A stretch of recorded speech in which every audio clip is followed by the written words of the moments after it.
Do you remember what career you dreamed of having when you were a child?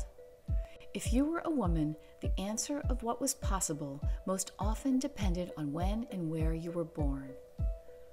For acclaimed writer Anna Solomon, it was the people and places of Cape Ann that inspired her stories and her career as a writer. I grew up in West Gloucester on the Essex River, down a long driveway in the woods where we really didn't have neighbors in that sense. And so I spent a lot of time by myself, imagining things, as you might imagine, and sort of dreaming up stories and playing in the woods and on the rocks and in the water.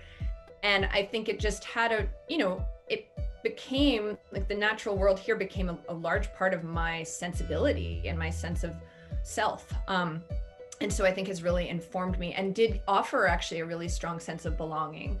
And then there were the people. And I think that one thing that really distinguishes Gloucester and had a big impact on me was sort of the variety of communities within the community here. And people who were working as artists. Like, it wasn't a place that you grew up and couldn't see that was an option. People who were creating things, making things, people who were working with their hands, people who were engaged in figuring out the story of the place, right? Whether they were doing that as journalists or as history keepers in a way, so many different ways. And then there was also the Jewish community that I was part of, Temple Ahavat Ahim.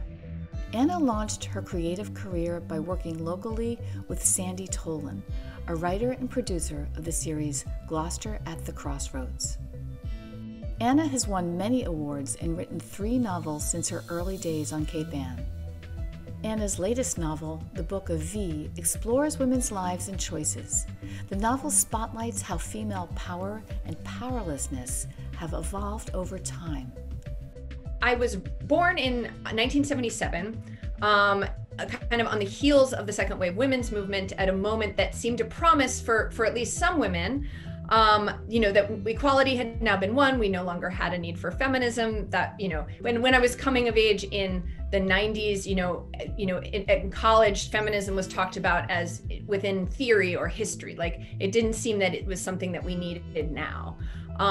And I think that for a lot of women of my generation, as we came into these roles as wives and as mothers, we saw that, in fact, as much as things had changed and as different as our lives were in a lot of ways from our mothers and our grandmothers, in other ways they felt very similar, and in ways that we felt like we had not been warned about.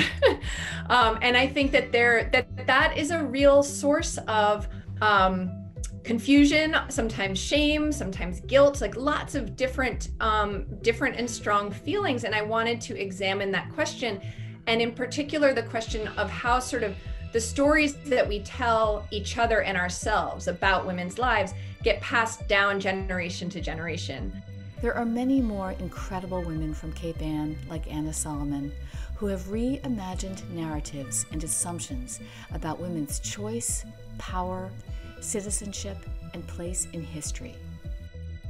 Today and every day, we celebrate the many paths and possibilities that women can now put into words and actions. Find more essential local news at 1623studios.org.